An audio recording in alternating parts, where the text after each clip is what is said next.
Genius for life. Coconut smoothies coming at you.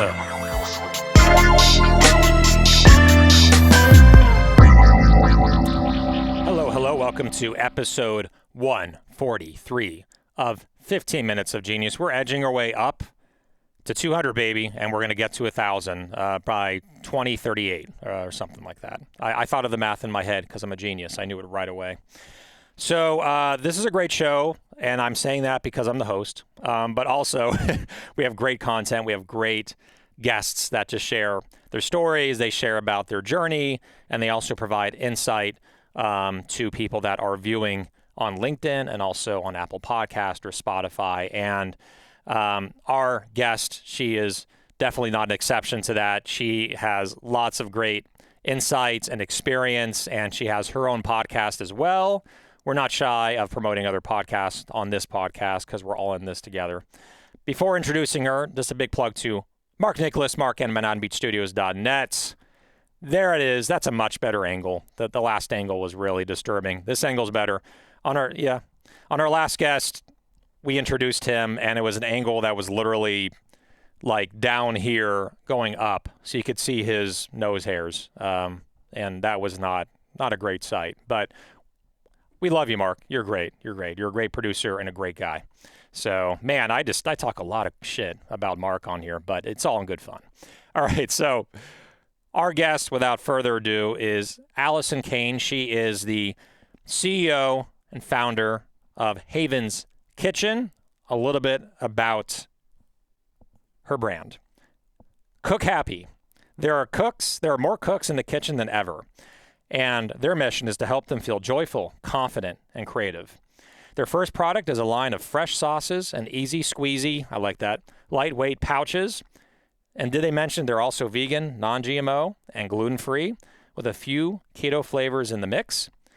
Find their product in the refrigerated section at the store because that's where fresh belongs. Havens, with an S, havenskitchen.com.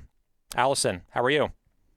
I'm great. Thanks for having me, Alex. This is fun. You made me laugh already, and you haven't even interviewed me yet. That's what we do on this show. That's all I have to rely on here is just making people laugh. So I actually tried to do stand-up one time, and I will say it is hard. Like, it is not easy. It is not easy. It's not I have a friend who's Yeah, it's not like you can just you can't just go on stage and like wing it. That's what I learned. So a very quick story, like for 20 seconds. San Diego with my wife. It was New Year's Eve. I went to an open mic. We went to an open mic comedy club, and I'm like, yeah, let me go up there. And I got up there. I couldn't see anything. Like the lights were like so bright. I couldn't see anyone in the crowd. And what I've heard is that if you don't have laughter, like laughter is oxygen, and without oxygen, you die. So it was tough. I made jokes. I got nervous. No one laughed? A couple laughs, but it was like awkward laughs. It was awkward laughs. Yeah. And I'm like, we're going to be on Shark Tank, everyone. Good night. It was a few weeks before we aired on Shark Tank. I'm like, let me just end on a note where at least I save grace somehow. Anyway. Well, if it's any consolation, I was listening to this Amy Schumer conversation and interview, and she was talking about how she gets plenty of nights where no one laughs too. Yeah. You know, I've heard Seinfeld say the same thing. So you are not alone, Alex. You are not alone. Tiger Woods misses shots too, right? We all miss shots. Mm-hmm. Yep. So let's go into it. Let's go into your story. And also it's funny, we had a great conversation before airing this about just being a brand, how to survive, how to grow. So, but first, I just want to get a little bit of a summary on your product. And I'd like to really dig into just the meat, right? About like running a company, being an entrepreneur, like the hardships, all these things. So let's go into your product first. Yeah. I mean, everything's super easy right now. No, I'm kidding. Worst. Not. Yeah, I mean, basically, I was a stay-at-home mom until I was 38. When I was 38, I went back to get a master's degree in sustainability and food systems. Did not think that I would be doing this, 12 years later, but I ended up opening a cooking school in New York City recreational cooking school just for, home cooks to come and learn how to, roast a chicken and cook a carrot, and really connecting them with their food choices and how those food choices impact the larger, food policy system, environment, sustainability, animal, rights, everything, personal health, all of it. And it was great. It was like the most amazing place. It was like out of a movie, absolutely dreamy. And in 2018, we launched this line of squeezy sauces and pouches because, again, my background is environmental sustainability, and lightweight packaging is the key. And they were in flavors that, weren't normally on the shelf, like chimichurri and tahini and ginger miso. And, had I known that, there's kind of a rule, like change one thing from what people are used to. I didn't know that rule at the time. So I put sauce in the refrigerator, I put sauce in a pouch, and I came to market with flavors that, 20 to 30% of Americans have heard of. So not like the best beginning. And yet they did great. They did great in our Whole Foods. And then we went regional. And then in 2020, we went global with Whole Foods, which, as you know, is when you open up all of the UNFI DCs, and we launched in Target. And I consequently closed the school in COVID, and now am running the brand and the packaged goods company through a really interesting time. And as like painful as it is, I don't want to be doing anything else every day. I thank goodness that this is my job. I really do. I think we're kindred spirits and souls, like as we're getting to know each other more, because Alison and I, we were on the Food Bevy podcast together with Jordan Buckner, and that's how we like first got to see each other just face to face, like live, not photo face to face, but live face to face. And then she hopped on before we started taping here, like for 10 minutes, and we were just talking, and I'm like, we have much more in common than I really thought, right? Like about running a company, personal side, no idea, right? We're in opposite coast right now. I'm in LA, she's in New York. But from a entrepreneur standpoint, right? And like ethics and running a company and how to do it right, and how it's really the long game and not trying to pump it over 3 years and then sell to a strategic. That's really what we're about, is quality and not sacrificing quality. So like a key thing that you said there that I want to just slide right into is it's hard, right? Like we're in a business where we're doing it right. The price is higher. We can't compete with all the lower quality, whether it's a sauce, whether it's a smoothie, but yeah, we're doing it the right way and we're seeing success. But when you say hard, tell us more about, you've been doing this for 10 years, 2012. Yeah. We've been doing it for 8.5 years. So we're almost there with you. What are some of the hardships that you have faced in the past, and how have you been able to come out the other side? Because 10 years, statistically, how many brands last 10 years? It's like a very, very low amount. So. Yeah, it's interesting because I was very much, I had a brick and mortar cooking school from 2012 to 2020, and launched the sauces in 2018. So I haven't been in the CPG space for the whole time. But I think a lot of there's sort of these like laws of physics that apply to all businesses, margins, good idea, build a good culture, good idea, don't be a jackass, good idea, have a product that people love, make people feel good, add to their lives, think about them more than you think about yourself. I think those are brand, and whether you run a restaurant or a clothing store or, a furniture brand, there these physical laws. And those things haven't changed whether I was running the cooking school or running the CPG company. I think what has changed is, on one hand, the consumer need for a product like mine that gets them to the table quickly, that makes beautiful food easy, but also really good for you, that makes you feel like a champion when you just make salmon and you put some tahini on it. They're all keto certified, by the way, not just some of them. I was wrong when I wrote that. I think that, that has changed the consumer need and the consumer desire to cook, and the knowledge gap has been filled, a lot over the last couple of years. But, everything from freight to ingredients to labor, resets don't happen. Grocery stores don't even have people on the floor to put a yellow tag on, let alone do a reset of an entire category. Consumers are just bombarded with a lot of stuff coming at them all the time. And candidly, for, brands like ours, we're likely not going to be profitable on our own for some time, somewhere in maybe the $10 million, $12 million range. And that means that we will likely be reliant on, outside investors. And that landscape has changed dramatically over the last year or two. Unfortunately, I think a lot of that has to do with a system that was truly unsustainable to begin with, that had a lot to do with digitally native brands that, we can talk about. So, I'm planning on really, really, if you're a brand like us and you have to have one foot on the growth pedal and one foot on the profitability pedal, I'm definitely going to be taking the gas off the growth pedal a little bit and putting it harder on the profitability pedal right now, because I don't want to be in a position where I have to go out and raise a lot of money. I don't think it's a good environment to do that. Exactly. So I think every bit of the path is harder right now. Exactly. So it's basically, and it's, it's like multi-pronged in a way. Like it's about, it's like a perfect storm.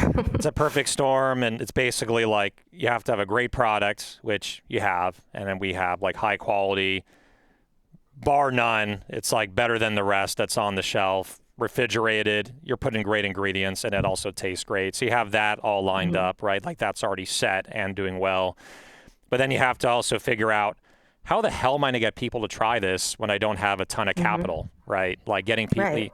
There were no demos the last 2 years, which I think like obviously products like ours, you need to taste it to really believe it, and not having major capital to like drive a lot of trial in stores. So it's like, it's definitely, I guess, long story short, it's a slow burn over 5 to 10 years to get more customers. And eventually you have so many repeat customers and lifetime customers, it just carries the brand to this whole new level. But then like, it has to be a slow burn because you're not raising $10 million and putting it in every store in the country. And I think that's another piece of it. We know that consumer demand is really strong. One of our problems right now is voids. We're not on shelves that we're supposed to be on. Where trucks aren't getting picked up, loading docks aren't, making their appointment times. The order cadence is totally off because the management keeps changing. We've had 5 different reps. And so they're trying to understand the order cadence for, when should we reorder for the UNFI DC, and so there's so many steps along the way. This is why this was disrupted in the first place, right? By, direct to consumer brands. But as refrigerated brands, we're not in a position to do that because if we're not spending on, promotions and coupons and in-store merchandising, we're spending with, Meta, and we know how that's going right now. So, I'm still happy to be a wholesale It's brand. terrible right now, right? Yeah. I mean, I wouldn't change. I'm very happy to be a wholesale brand. I think that, those of us who have really good retail presence are in a really good pole position. Yep. It's just, again, it's about the time and just, investors and this type of growth environment that we've been in for the last several years. It's not about patience. It's not about, growth. I was talking to someone about doubling this year, and he said something about, slow and steady, wins the race. And I was like, when did doubling become slow and steady? Like what, but It's true. that's, Well, you because know, companies are under pressure from VCs. I mean, I won't right. name the brands, but I have several, really close friends, as you do, that are like VC backed. They already Hmm. are at 15 or 20 million, and it Hmm. looks really rosy from the outside. But when you start digging in and talking with these individuals, they're like, Yeah. I'm stressed out. I mean, these VCs Yeah. in our board, they're all talking about, let's triple this year. Yeah. Let's get this to 100 million. We need to get 10x or Right. 15x return.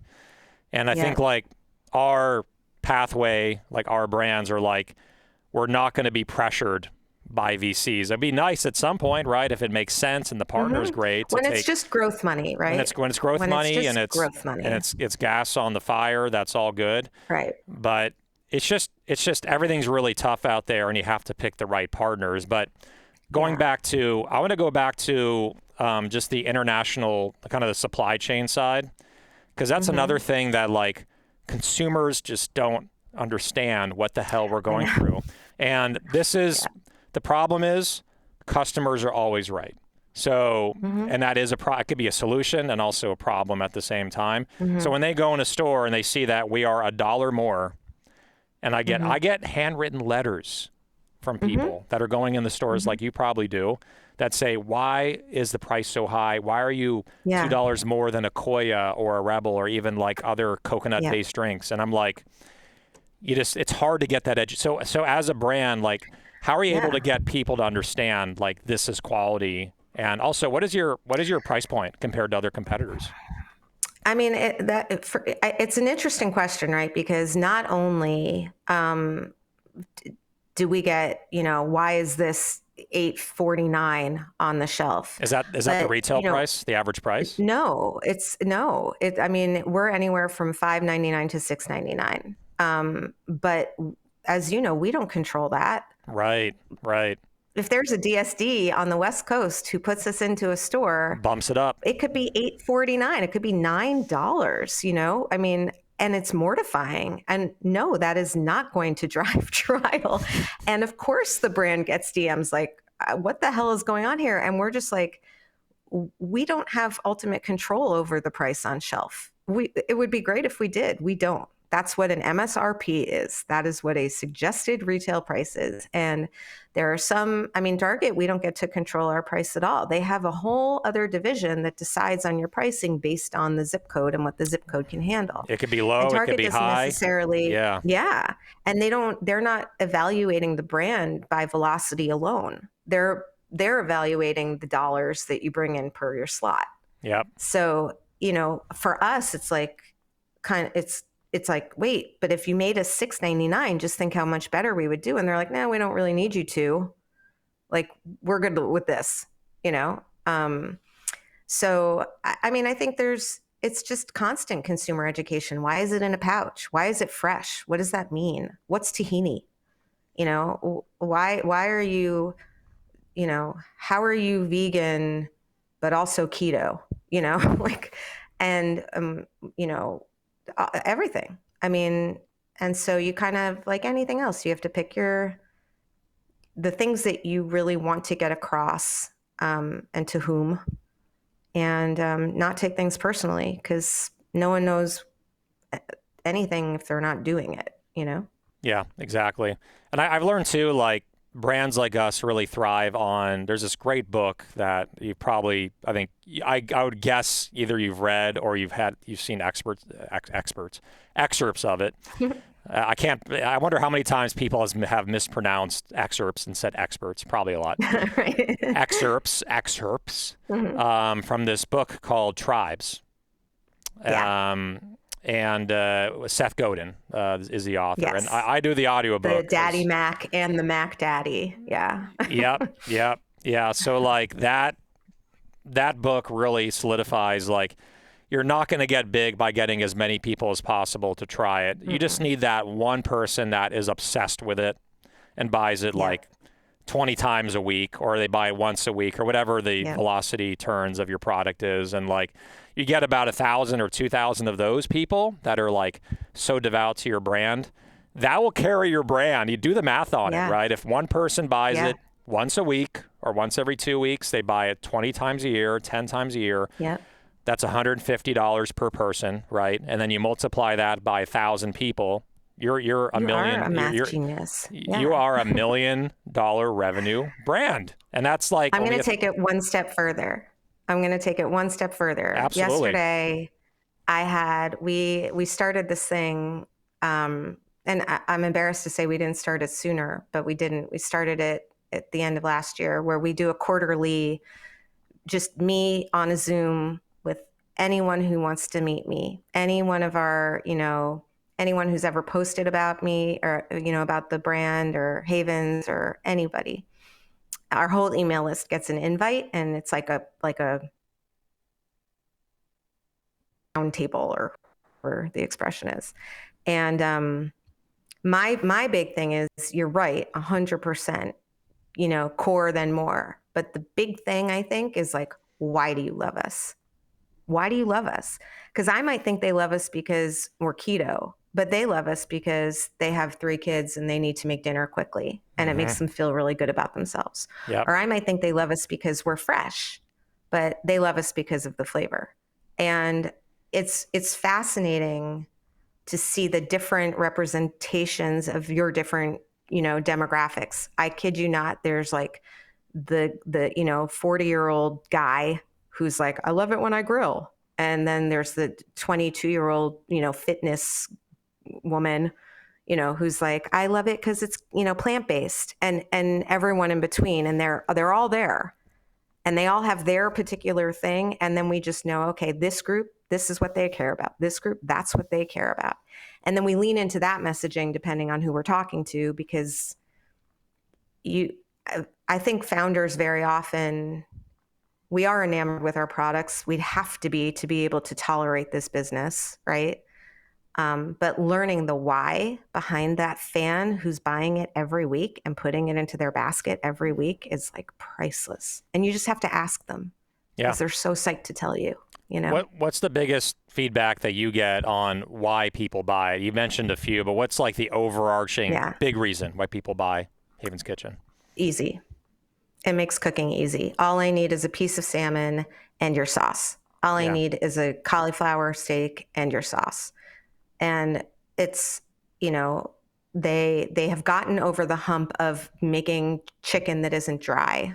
And now they know how to make tofu that's crispy. But sauce is hard, and it's time consuming, and it requires chopping and blending and cleanup and buying a couple different ingredients. Yep. And that's why it's such a great place to be. And,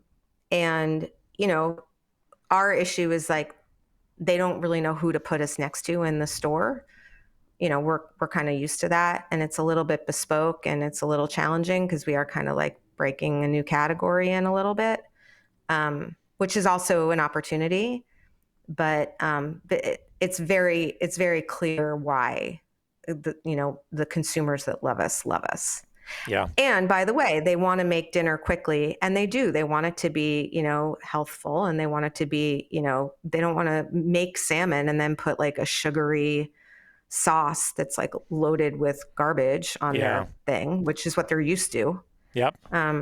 So, I mean, that's the general answer mostly. I think for me, it would be, I like it because it makes me look way better than I really am at cooking. Like, especially like, I don't know, not to generalize here, stereotype, but guys typically are not as good at cooking. There's exceptions to that rule. And yet, men do the majority of the food shopping now.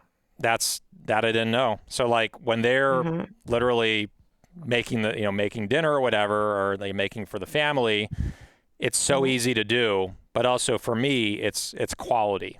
Like it tastes fresh. It's in a pouch. Like and the pouch, like Mark, you bring it up one more time here, because I like also the marketing side of this entire thing. It looks like something that I think there it is. So it looks like something that, like, when you go to like a supermarket and they sell freshly made sauces. Yep. And it has that feel of like someone just made this and put it into a pouch and it's in the store. Like it was locally made by some local supplier. and it's in the store, Yep. and this is going to be truly fresh and amazing, and you can see the ingredients. Like, it just communicates quality to me. And like, I'm a big fan Thank of you. MasterChef. Oh, you're welcome. It's, Mhm. and you know, No, it's nice because, not everyone says that that's what it communicates. yeah, if they don't think that, then quite frankly, they're not getting it. I'm not going to go that far and say they're stupid, but they're just not getting Yeah. what this brand and They're product is not all our about. target right now. They're not your target market. That's the best way to put it. But like Gordon Ramsay says this on his show all the time on MasterChef, the sauce is 80% of the dish. It's 80%. Like, you can have rice, you can have chicken, you can have this and that, but if you don't have the right sauce to mix in with all that and bring that amalgamation together, Yeah. your meal is going to be so bland. It's like you might as well just have Yeah. Cheerios for dinner, Yeah. So, Yeah. It's, I have to say, I think another thing, and this is, I thought what you were going to say earlier, that kind of binds us, or connects us, I guess, you and me, is like, there's no other founder for this brand, and there's no other brand for me. My whole life has been about educating people about food, literally my whole life. And the idea of putting a product into people's homes has weight to me and gravity, because the world does not need another product being shipped around the country. Right. So if I'm going to do something, I want it to really add value to their lives. exactly. And I am very confident, in the quality of this product. HPP is miraculous. And the fact that it wasn't applied to sauce before is because it's very expensive. But it's a beautiful way to preserve flavor and keep those micronutrients, but get rid of like the critters that you don't want. And, what we found is that it kind of brings out the flavor of the lemon and like the flavor of the lime zest. So they are basically what you would make from home, except if you were an amazing cook, Yeah. And we're really, really proud of the product. And I think the consumer education piece is the big one. I think the buyer, educating the customer and figuring out where does this go on the shelf and how do we communicate the value, because it is a premium product.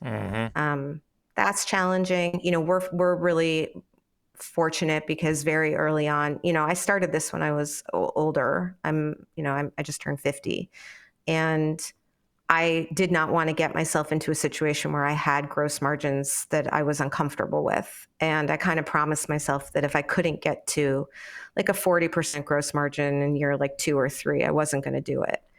And so I partnered with our co-packer very early on, which is a lovely family-owned co-packer in upstate New York. And so we're able to, they capped our toll and they gave us R&D time. And, I wouldn't be able to make this product if they weren't a part of it. It would be $20, Yeah. which is, as you know, like untenable. Exactly. I think one thing you touched on too, and we're going to move on to the next segment, but quality is so important, with brands like us, and but to get a high quality product, you just have to have a strategic partner that can help you get there. Like, we have a couple strategic partners, right? And one main strategic partner, one main supply partner that has a direct source to coconut, and they work with the farmers. They've been doing it for many, many, many, many years, and they're one of the larger suppliers that's in Thailand. And if you don't have a strategic supplier that can get the cost down and also believe in you enough to give you great costing so that you can grow, and even if they're the supplier is taking a hit on their margin, right? Like, oh, we're not going to earn 30%, we'll earn 20%, but I will allow the brand that I'm supplying to grow because they have more money to do marketing and demos and whatever else. Then that obviously comes back to them as a value. So like a true partner is going to see that and not treat you like, especially right now. It cannot be transactional. It has to be, you both are banked in on the partnership and believe in each other to help each other out to grow, which is what you've done in your partnership. So it's great. Yeah. Yeah. Yeah. Let's thank you. let's go to our next segment because we're running out. We are out of time, but this is called Rapid Fire Questions. Oh, fun. Rapid Fire Questions. All right. Did you know this was coming? No. I heard didn't. I'm like, I heard in your voice. a You're like, nervous oh, laugh. yeah, definitely.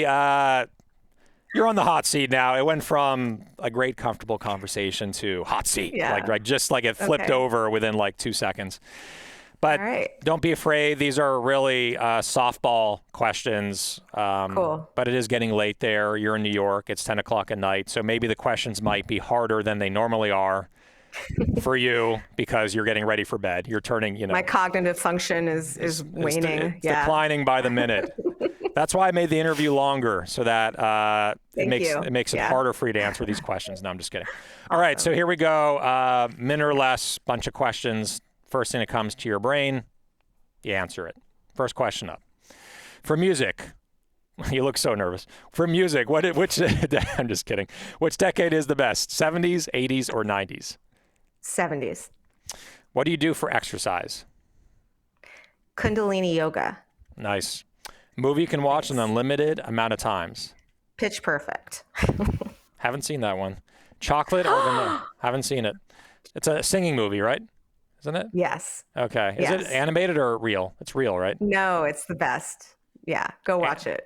Okay. Is it like cartoon? Not animated. It's not animated. No, Okay. it's not cartoon. Yeah. I think I'm thinking of another Disney movie about You're thinking of like Sing. Sing. Yeah. That's what I'm thinking of. Yeah, no, not that. Yeah, not that. Genius. All right. Chocolate, chocolate or vanilla? Chocolate.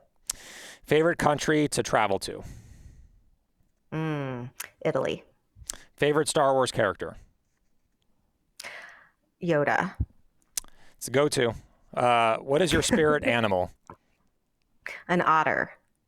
Haven't gotten that one yet. Do you like to drive? That's not a bad thing. It's very unique. Do you like to drive? I want to find out why, but do you like to drive an SUV, a coupe, or a truck? A coupe. I'm a New Yorker. I would not be good in a truck. There's not a lot of That's Hummers. safe. Not a lot of Hummers in Yeah, Manhattan. no. I don't see any. Yeah. For food, salty or sweet? Salty. Yeah, I could have guessed that one. Favorite day of the week and why?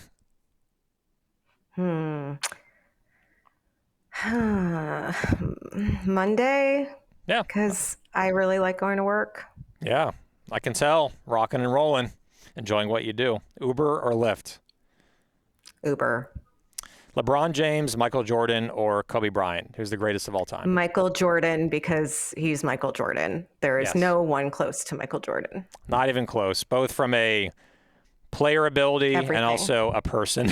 Just LeBron James has done some of the stupidest posts on social. And when they won the championship a year ago or 2 years ago in LA, the way he was acting was asinine. I'll put it that way. He was like with the trophies. He was like dancing in the background. He was smoking a cigar in the press release. I'm like no class. I'm sorry to say. Did you watch that Bulls movie? The one that followed MJ from like Yeah, when yeah, he was Last Dance. Yeah. Oh, Yeah. yes. He's a legend. He was A legend. He was throwing up in between quarters because of food poisoning, and he took down a game in the playoffs. He had no gas left in the tank, throwing up, fever of 102, and he had one of the best games ever for his playoff. I mean, yeah, if you can do that, you can do anything.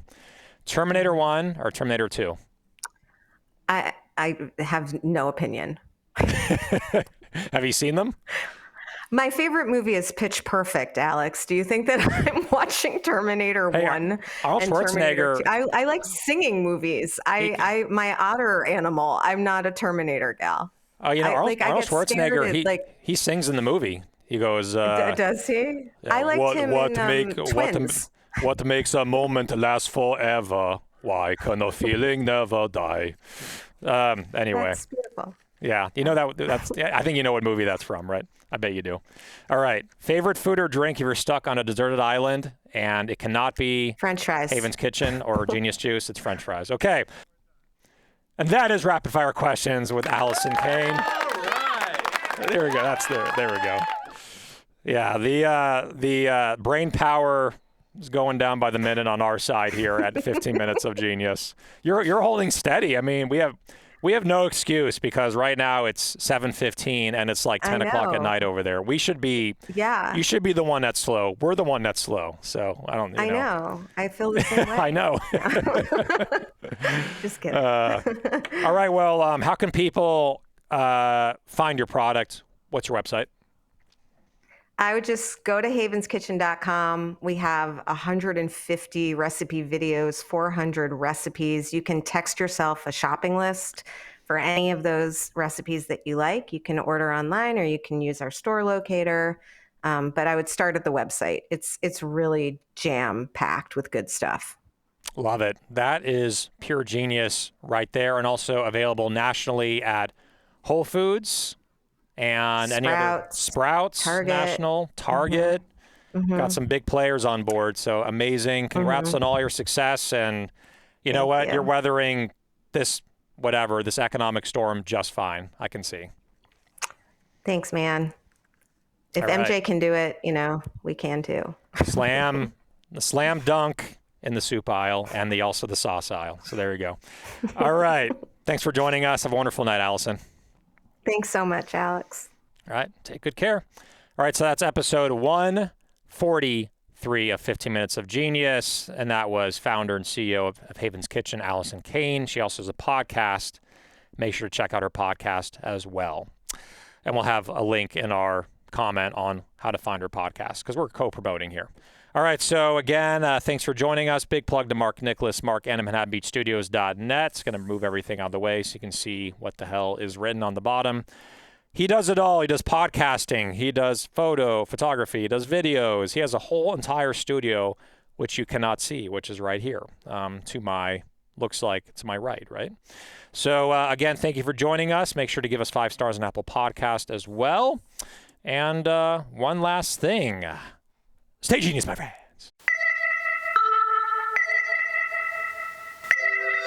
Genius for life.